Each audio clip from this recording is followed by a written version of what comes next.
हम सबकी आज खुशनसीबी है कि जनाब पादरी सुनील पतरस साहब आज हमारे साथ all the way from Pakistan इबादत में शरीक हैं। और हम आपके थैंकफुल हैं पादरी साहब कि इस वक्त पाकिस्तान में हम जानते हैं कि मिडनाइट है, लेकिन आपने हमें वक्त दिया। Thank you very much. And मैं गुजारिश करूंगी कि अब जो कलाम खुदावंद ने आपको हमारी कलीसिया के लिए दिया है आप वो हम तक पहुंचाएं। Over to you. Thank you so much Sarah. Sarah is like sister to me. हम लोगों ने बहुत सारा काम मिलकर किया। आप लोगों को मैं पहले भी बता चुका हूँ, तो मैं शुक्रगुजार हूँ कि बहुत अच्छी चुके खुदा ने बरकत दिया और हमेशा ये खुदा के नाम को इज्जत और जलाल देने के लिए ये और इनकी फैमिली जहाँ भी है खुदा ने इस्तेमाल कर रहा है। तो गॉड ब्लेस यू अगेन। मैं बहुत ज्यादा शुक्रगुजार हूँ खुदाए बुजुर्ग बरतर का, जिसने मौका दिया है कि हम मिलकर आज खुदावन का कलाम सीखें।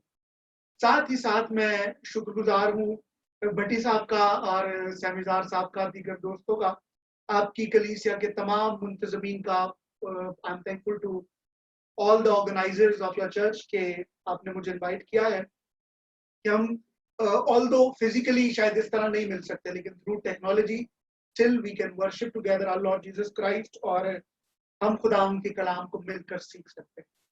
तो आइए हम खुदावन के कलाम की जानिब बड़े। एक और तिलावत मैं आपके लिए करना चाहूंगा। मुकद्दस यूहन्ना की इंजील उसका 21वां बाब, खुदावन की कलाम में ये लिखा है। इन बातों के बाद यीशु ने फिर अपने आप को तिब्रियास की झील के किनारे शागिर्दों पर जाहिर किया, और इस तरह जाहिर किया शमौन पतरस और तोमा जो तमाम कहलाता है, और नतलेल जो काना गलील का था, और जब्दी के बेटे और उसके शागिर्दों में से 2 और शख्स जमा थे। शमौन पतरस ने उससे कहा, मैं मछली के शिकार को जाता हूं। उन्होंने उससे कहा, हम भी तेरे साथ चलते हैं। वो निकलकर कश्ती पर सवार हुए, मगर उस रात कुछ न पकड़े। और सुबह होते ही यीशु किनारे पर आ खड़ा हुआ, मगर शागिर्दों ने ना पहचाना कि ये यीशु है। बस यीशु ने उनसे कहा, बच्चों, तुम्हारे पास कुछ खाने को है? उन्होंने जवाब दिया कि नहीं। उसने उनसे कहा, कश्ती की दाहिनी तरफ जाल डालो तो पकड़ोगे। बस उन्होंने डाला, और मछलियों की कसरत से फिर खींच ना सके। ये हमारे खुदावंद यीशु मसीह की इंजील है। ए मसीह तेरी सताइश हो। खुदा बाप, बेटे, रूह कुदस के नाम में आमीन।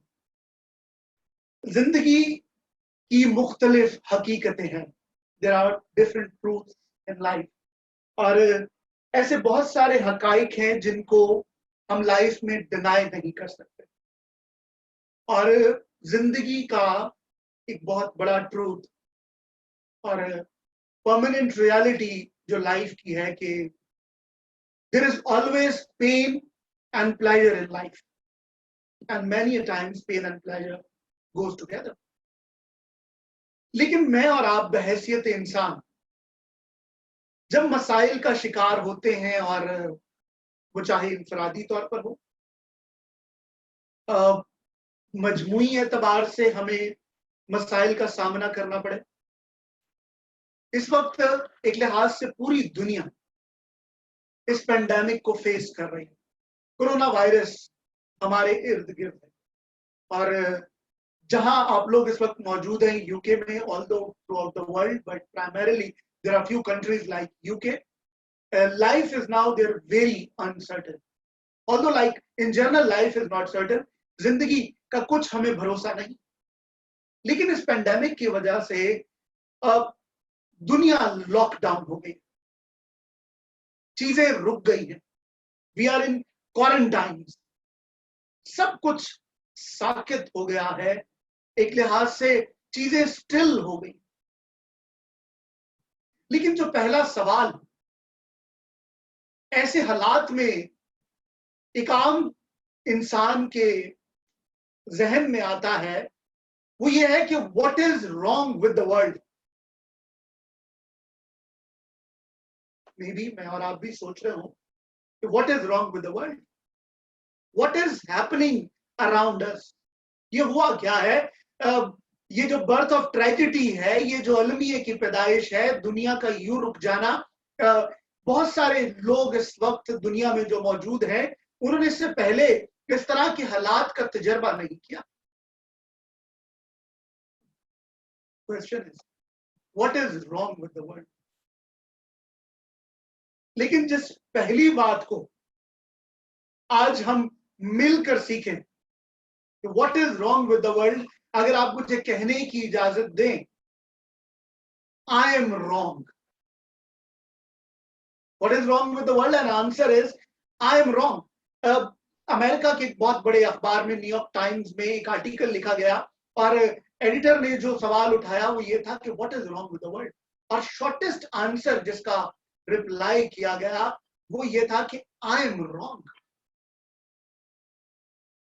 लेकिन क्या मेरे साथ आप भी मिलकर कह सकते हैं कि whatever is happening around us, whatever is wrong around us, what is wrong, I am wrong, maybe you are wrong, maybe we are wrong. और अगर हम ईमानी एतबार से बात करें, और इस वक्त चूंकि हालात ऐसे हैं कि लगी लिपटी बात हमें नहीं करनी चाहिए, दुनिया बदलने जा रही है, और मैं अपने टीचिंग्स में, प्रीचिंग्स में इस बात को रख रहा हूं, लोगों के सामने खुद भी सीख रहा हूं कि चर्चेस जो है, church is gone now beyond the walls. Post corona world जो होगा, post corona will be a borderless world. दुनिया बदल रही है, दुनिया बदलने जा रही है।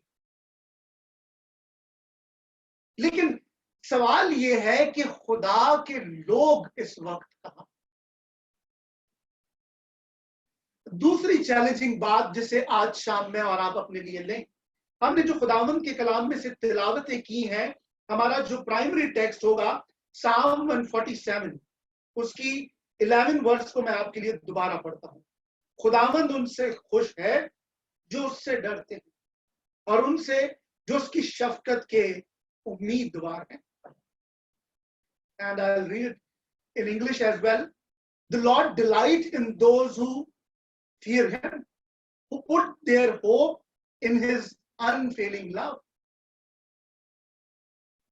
अब यहां काबिल गौर नकात जो है, there are two important points here in these words.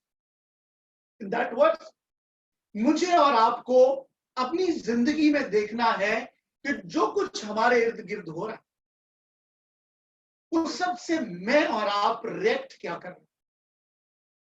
एक डर, खौफ कोरोना का है, और एक खौफ को हमने खुदाम के कलाम में से पढ़ा, those who fear the Lord, जो खुदा से डरते हैं। चैलेंज ये है आज के मौजूदा हालात में, what are we choosing? Are we choosing fear और फेथ? और देखिए, दुनिया में खौफ होना दैट्स वेरी नॉर्मल, लेकिन हिब्रू जो ट्रेडिशन है चर्च का, और बुनियादी तौर पर जिसे हम जूडियो क्रिश्चियन पर्सपेक्टिव कहते हैं, उसमें ईमानदारों की जिंदगियों में जिस बात का खौफ होता है, वो खुदावंद के कलाम के मुताबिक खुदावंद का खौफ हिकमत का शुरू। जिस बात से वो डरते हैं, जिस बात का वो खौफ रखते हैं, वो खुदा है। और जब मैं और आप खुदा से डरते हैं, तो फिर बाकी चीजों का डर उस तरह से नहीं रहता। Then there is a possibility that we can choose faith over fear. अब देखिए, मैं और आप चूंकि ऐसे हालात से जब गुजरते हैं, तो ये भी एक आम फिनोमिना है दुनिया भर में। I believe you all are very much informed, and हम बहुत सारी चीजों को पढ़ रहे हैं आजकल सोशल मीडिया पर, थ्रू प्रिंट मीडिया, हम चीजों से वी आर वेल इन्फॉर्म्ड। और आप देखिए तो दुनिया के लोग कहीं ना कहीं they are looking toward Messiah, मसीह के इंतजार में है। अगर आप वो चीफ रबाई की बात कर लें, इजराइल के लोगों की बात करें, अगर आप इजराइल के जो फाइनेंस मिनिस्टर हैं उनके बयान को देखें, और दीगर जो अकवाम हैं, दीगर मज़ाहिब के लोग हैं, और स्पेशली जिन्हें इब्राहिमिक रिलीजन कहा जाता है, they are talking about Messiah. ये ठीक बात है, और सबका अपना अपना पॉइंट ऑफ व्यू है, अपना नुक्ता नजर है। लेकिन मसीहा की जानिब मैं और आप भी देख रहे हैं लेकिन जिस चैलेंज को मैं आपके सामने रखना चाहता हूं, अपने सामने रखना चाहता हूं, ये बाइबल का सच है, हमें मसीहा को देखना है। लेकिन क्या मुझे और आपको अंदाजा है कि दुनिया के बहुत सारे लोग, they are also looking towards Christians because they are the representatives of Messiah। मसीह की जानिब लोग देख रहे हैं, लेकिन मसीहा के नुमाइंदों की जानिब देख रहे हैं। अगेन हमारे जितने ज्यादा लिसनर्स हैं इस वक्त, mostly somehow we are connected to Pakistan. Pakistan के इस वक्त जो लीडिंग साइंटिस्ट हैं लम्स यूनिवर्सिटी से, मैं उनका नाम अभी मेंशन नहीं कर रहा, उनका एक 2 घंटे से ज्यादा तवील इंटरव्यू आया है और उसमें उन्होंने मुख्तलिफ रेज्ड मैनी पॉइंट्स, बट एक पॉइंट उनका जो बहुत ज्यादा काबिल गौर है, जिसने शायद मेरे लिए, जिस दिन मैंने सुबह वो इंटरव्यू सुना, पूरा दिन I was worried and I was not able to understand what is happening. और जो बात उन्होंने सामने रखी, उन्होंने कहा कि वो ममालिक, वो कंट्रीज जहां क्रिश्चियन लोग मेजॉरिटी में नहीं है, उस साइंटिस्ट ने कहा कि वहां तो हालात पहले ही ठीक नहीं। उस साइंटिस्ट की ऑब्जर्वेशन है कि उन कंट्रीज में आपको ह्यूमन राइट्स नहीं मिलते, इकोनॉमिक कंडीशंस बेहतर नहीं है, और इश्यूज की तरफ उन्होंने निशानदेही की। लेकिन उन्होंने कहा कि क्रिश्चियन डोमिनेटिंग कंट्रीज जो हैं, या सो कॉल्ड क्रिश्चियन कंट्रीज जो हैं, जिन्हें हम कहते हैं, जहां majority people those who are living in those countries, at least they professing their faith, or they are saying they are Christians। तो उन लोगों के बारे में उस प्रोफेसर ने कहा, उसने कहा कि इस वक्त दुनिया की अमामत, दुनिया की लीडरशिप खुदा ने मसीहों को दी है। इस वक्त ये जो पैंडेमिक है, ये जो पूरी दुनिया का लॉकडाउन है, उस शख्स का चैलेंज ये है, सवाल क्रिश्चियन से ये है कि आप पता करें कि मसीही लोग क्या गलत कर रहे हैं कि खुदा दुनिया से नाराज हो गया। क्या गलती हम कर रहे हैं कि खुदा दुनिया से नाराज हो गया, क्योंकि बाकी जगहों पर तो मामला बिगड़े हुए थे। We were the people those who were exemplary. हम मिसाल थे, हमें नमूना बनना था, नमूने नहीं बनना था। हम शायद अपने आप को उस तरह से नहीं समझते, कई दफा हम अपने आप को उस तरह नहीं जानते, लेकिन लोग हमारी जानिब देख रहे हैं। चैलेंज ये है कि हम खुद को किस तरह से देख रहे हैं। लोग हमसे सवाल कर रहे हैं कि we need to see what are we doing wrong, what is wrong with the world, maybe I am wrong, you are wrong. अब चैलेंज ये है कि जब हम वेस्ट में आप लोग ज्यादा हैं, तो हम वेस्टर्न सोसाइटी को शायद समझ रहे हैं, ठीक है, वहां के मसाइल, वहां की चीजें हमें सोचने की जरूरत है, लेकिन हम जो लोग पाकिस्तान में हैं, पाकिस्तान से रिलेटेड हैं, हमारे अपने डिफरेंट किस्म के मसाइल हैं। शायद अगर आप कहने की इजाजत दें, हम उस तरह से दुनिया को लीड नहीं कर रहे, लेकिन हम शायद कुछ और गलत कर रहे हैं। हमें दोबारा से सोचने की जरूरत है। जब कुदरत की तरफ से, नेचर की तरफ से हर चीज को रोक दिया गया, सब कुछ रुक गया। देखिए, कंप्यूटर, मोबाइल हम यूज करते हैं, अगर हैंग हो जाए कुछ हमारी कोई इलेक्ट्रॉनिक डिवाइस, तो हम क्या करते हैं, रीस्टार्ट पर जाते हैं, रीस्टार्ट करते हैं। एक लिहाज से कुदरत ने, नेचर ने दुनिया को दोबारा से रीस्टार्ट पे लगाया, लेकिन हमारे पास इस वक्त मौका है कि हम रेस्ट कर रहे हैं। लेकिन जब हम रेस्ट कर रहे हैं, तो we need to reset ourself. हमें दोबारा से अपने आप को रीसेट करने की जरूरत है। We need to refocus. Church को आज शायद दोबारा सोचने की जरूरत है। देखिए, हैकल का पर्दा फट गया। अभी हमने ईस्टर पर बहुत कुछ सीखा है, पर यहां देखिए जो बड़ी काबिल गौर बात है, इस आयत में लिखा है, 11वीं आयत है, खुदावंद उनसे खुश है जो उससे डरते हैं, जो उसकी शफकत के उम्मीदवार हैं। ईस्टर पर अभी हमने बहुत कुछ सीखा है। हैकल का पर्दा फट गया। जब हैकल का पर्दा खुदा और उसके लोगों के दरमियान आ रहा था, तो खुदा ने यह मुमकिन किया कि वो पर्दा फट जाए। शायद चर्च की बाउंड्रीज, चर्च की वॉल्स भी अब उस तरह से खुदा के नाम को जलाल देने का बाइस नहीं बन रही। आई बिलोंग टू चर्च, मेरी सारी मोहब्बतें, सारी वफादारियां चर्च से है, but at the same time I am a critic on my own self. हमें खुद पर देखने की जरूरत है। आज शायद हमारी आंखों के आगे जो पर्दे हैं उनको फटने की जरूरत है। हमें गौर करने की जरूरत है कि हमें क्यों खुदा ने बुलाया है। Why we are called as Christians, what is the reason of existence of the church, why we are a chosen people of God. And if we are a chosen people of God, तो फिर हम कर क्या रहे हैं। देखिए, इस वक्त चैलेंज ये है कि लोग, people are asking questions from a religious people sometimes they are asking questions from a scientist। हम जो खुदा के लोग हैं, अगर आप देखिए, चूंकि आप और ज्यादा लोग यूके में हैं, हमारे यूके में देखिए जो कैम्ब्रिज यूनिवर्सिटी है, उसकी जो साइंस की लेबोरेटरी है, वहां लैब जो है, जो बुनियादी तौर पर बनी, और सेकंड वाली भी, उस पर जबूर 111 की आयत लिखी। डिटेल में जाने का वक्त नहीं, आई नो कि हमारे पास बहुत ज्यादा टाइम नहीं है, लेकिन मजहब और साइंस मिलकर चले। और देखिए, कई दफा हम ये शायद कह सकते हैं कि जब हम मेडिसिन खाते हैं, डॉक्टर मेडिसिन देता है, तो मेडिसिन खाने से आपको कई दफा आराम मिलता है। तो फिर ये कह सकते हैं कि आराम जो है वो डॉक्टर की वजह से मिल रहा है, और आराम हमें मेडिसिन की वजह से मिल रहा है। सीखना इस बात को है कि मेडिसिन जो है वो प्रोसेस है जिससे हम ठीक होते हैं, लेकिन doctor is a agent.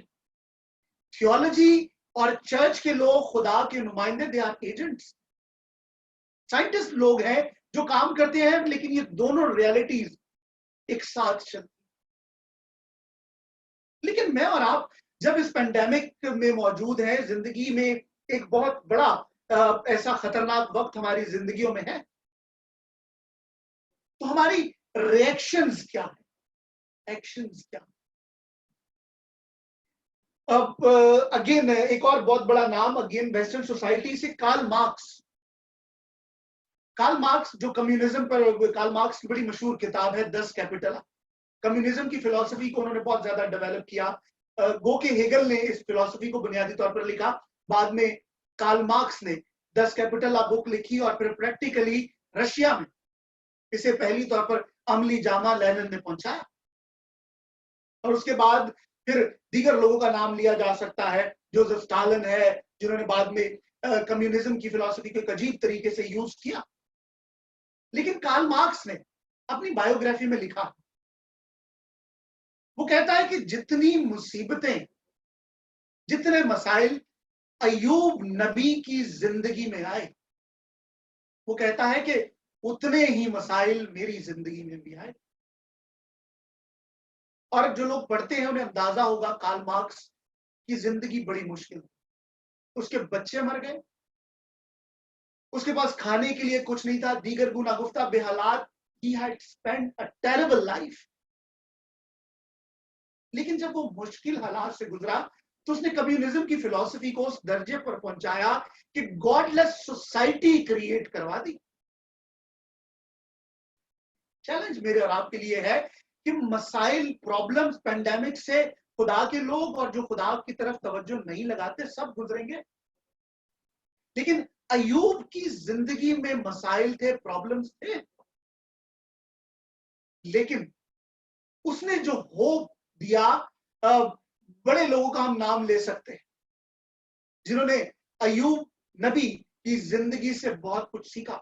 Oscar Wilde जो है, कभी आप पढ़े तो प्लेजर की दुनिया में उसने अपनी जिंदगी गुजारी, लेकिन मरने से पहले उसने कन्फेशन किया, और उसकी ग्रेव पर जो वर्स लिखी है वो बुक ऑफ जॉब में से है।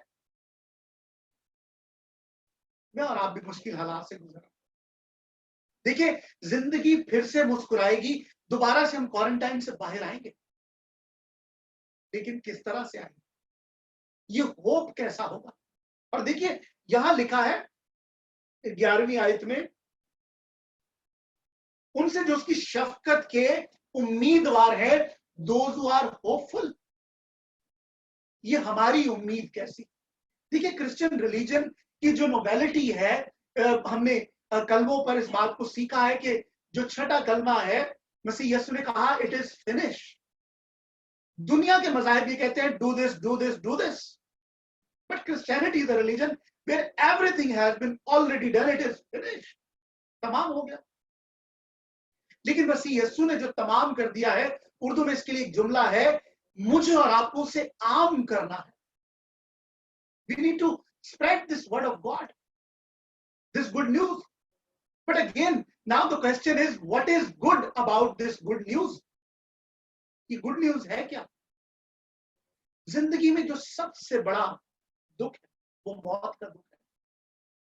मसीह यीशु का मुर्दों में से जिंदा हो जाना, मसीह यीशु का मुर्दों में से जिंदा हो जाना। देखिए, मसीह यीशु ने मौत पर फतह हासिल कर ली। आप देखिए, जो ग्रेवयार्ड्स हैं, कब्रिस्तान है, वहां से सिर्फ रोने की आवाज आती। लेकिन जो गुड न्यूज है वो ये है कि मसीह यीशु जब मुर्दों में से जिंदा हो गए, तो ग्रेवयार्ड से खुशखबरी का पैगाम आ गया, खुशी का पैगाम आ गया, क्राइस्ट इज रिजन। वो जिंदा हो गया। और मसीह यीशु जब जिंदा है, अब देखिए, मौत पर मसीह यीशु ने फतह पा ली। और कई दफा जो नाकदीन है, मोतरजीन है, क्रिटिक्स जो है, वो ये कहते हैं कि ये कैसी फतह है मौत पर। डेथ तो आज भी हमारे इर्द गिर्द है, डेथ मौजूद है, वी ऑल एक्सपीरियंस डेथ। और कोरोना का जो एक बड़ा प्रॉब्लम है वो डेथ है। Ultimately this is what we are going to face अगर if you are going to expose ourselves to corona. लेकिन खुदा रहम करने वाला है। देखिए, मसीह यीशु की मौत में हुआ क्या है, मौत की अपनी मौत हो गई। In the death of Jesus Christ, death की अपनी डेथ हो गई। एक मिसाल के साथ, जल्दी के साथ हम इस बात को समझने की कोशिश करेंगे। एक बाप और बेटी दोनों हाईवे पर जा रहे थे, और बेटी को एक ऐसी डिजीज थी कि अगर शहद की मक्खी उस बच्ची को काट ले तो वो बच्ची मर जाएगी। उस बच्ची का बाप गाड़ी चला रहा था, they were going on a highway. और जो लोग ड्राइव करते हैं उन्हें अंदाजा है कि हाईवे पर फौरन हम अपनी गाड़ी नहीं रोक सकते। वो गाड़ी चला रहा था शख्स, बेटी ने कहा कि daddy look at this honey B, अगर ये हनी बी मुझे काट लेगी तो मेरी डेथ हो जाएगी। उस बेटी के बाप ने गाड़ी चलाते हुए उस हनी बी को यूं पकड़ा, और उसका बाप गाड़ी चलाता। बेटी ने दोबारा उस मक्खी को देखा, उसने कहा daddy look at this honey bee, ये अगर मुझे काट लेगी I am going to die. उसके बाप ने अपनी बेटी को अपना हाथ दिखाया और उससे कहा कि लुक एट माय हैंड। उस शहद की मक्खी के, उस हनी बी के स्ट्रिंग्स, नीडल्स उस बच्ची के बाप के हाथ में थे। उसने कहा कि अब ये शहद की मक्खी जितना भी गाड़ी में घूमे आपको नुकसान नहीं पहुंचा सकती, क्योंकि इसका डंग मैंने निकाल दिया, इसके स्ट्रिंग्स, इसके नीडल मैंने निकाल दिए। मुझे और आपको भी मसीह यीशु के छिदे हुए हाथों की जानिब देखना। उसने मौत का डंग निकाल दिया है। अब मौत हमारे इर्द गिर्द है, लेकिन मौत एक ऐसा दरवाजा है जो ईमानदारों को खुदा से मिलाती है। एक साहिब ईमान शख्स ने, एक फेथफुल शख्स ने कहा, इस जिंदगी में अगर मेरे साथ कुछ भी हो जाए, उसने कहा कि ज्यादा से ज्यादा मुझे कोई कैद कर देगा। उसने कहा अगर मुझे कोई कैद कर दे तो मुझे मौका मिलेगा मैं खुदा के साथ वक्त गुजारूं। और सेंट पॉल को कैद कर दिया गया, लेकिन सेंट पॉल ने उस कैद में से, जेल में से, प्रिजन में से, he has written more than a 2/3 of New Testament। उस शख्स ने ये कहा कि अगर कोई मुझे निकाल देगा, मुझे अगर शहर से निकाल दिया जाए, तो मुझे खुदा के साथ सफर करने का, हिजरत करने का मौका मिलेगा। उसने कहा कि ये तो अंबियाना शान है। मसीह यीशु भी उनको जब बचपन में, उनकी पैदाइश के वक्त जब बच्चों को मारा जा रहा था, तो उन्होंने भी हिजरत की, मिस्र गए। लेकिन उसने कहा मैं खुदा के साथ हूंगा, और अगर मुझे मार भी दिया जाए तो भी मेरे लिए ये बात बाइज़े फख्र होगी, क्योंकि मौत की दूसरी जानिब भी हमारा खुदावंद यीशु मसीह खड़ा। मौत से पहले खुदावंद यीशु मसीह है, मौत के बाद खुदावंद यीशु मसीह है, इसलिए मुझे आपको नहीं डरना। लेकिन खुदा मुझे और आपको जिंदगी देने वाला खुदा है, हमें उस पर यकीन रखना। हम मसाइल से गुजर रहे हैं, but we need to give a different example because world is looking towards us. We are the representatives of Messiah. हमें अपनी जिंदगी पर गौर करना है। खुदा ने हमें यह मौका दिया। रेस्ट एंड रीसेट कीजिए, खुद को रीफोकस कीजिए। आखिरी बात करके मैं खत्म करना चाहूंगा। बिल गेट्स ने एक आर्टिकल लिखा है, आप जरूर उससे पढ़िए। उसमें एक पॉइंट बिल गेट्स का ये है, उसने कहा कि हम समझते थे कि काम के बगैर कुछ नहीं हो सकता। हम काम को जिंदगी समझ रहे हैं, लेकिन अब सारे काम बंद है, जिंदगी चल रही है। उसका पॉइंट ये है कि it means there is something more important than the work. Challenge is what is that? What is more important than the word, than the work? More important than the word is a word of God. खुदा का कलाम हमारे लिए ज्यादा अहम। खुदा के वादों पर मैं और आप जिंदा। देखिए, जिंदगी का इख्तिताम कैसे भी हो सकता है, लेकिन मुझे और आपको खुदा के साथ रहना, क्योंकि खुदा उनसे खुश है जो उससे डरते हैं, जो उससे पुरुमीद है। हमें पॉजिटिवली खुदा के वादों पर यकीन करना। He is in control. खुदावंद हम सबको इस कलाम पर अमल करने की तौफीक अता करे। God bless you all. Thank you.